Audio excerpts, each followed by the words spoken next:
আসসালামু আলাইকুম। গতবার যে জায়গা থেকে মাছ ধরছিল, এবার কেউ আবার বৃষ্টি পানি এই জায়গা ভরে গেছে। মাছও দেখা যাইতেছে, এই যে পোনার জাগ, ওই যে মাছও ওয়াশ করতেছে। এবার কেউ আবার পোলাপে নিয়ে ধরবো। দেখাই দিলে এই যে টাকি টাকি কেমনে দৌড় দিতেছে, পোনা রাইখে চলে গেছে। এই যে পুরো পোনার জাগ পানির নিচে, এই যে ওয়াশ করতেছে, দেখতে অনেক সুন্দর দেখা যায়। এই যে আরেক জাগ, একই সঙ্গে দুই ঝাঁকটা ভাগ হয়ে গেছে গা, একসঙ্গে ছিল, টাকি চলে গেছে ওইদিকে। রাত্রে আসলে দেখা যাবে মাছের পোনাটি সুন্দর মতো। এই পোনাগুলো বড় হইলে অনেক বড় হইতো, কিন্তু ওই যে এই জায়গায় একটা বড়টাই,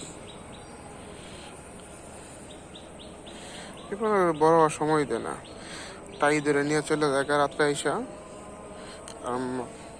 পোনাগুলো ভেঙে খেয়ে নেয়।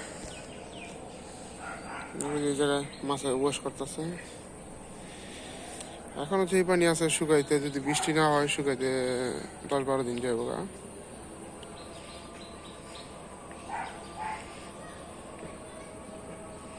এটা আমার বাড়ির পিছনে আর কি।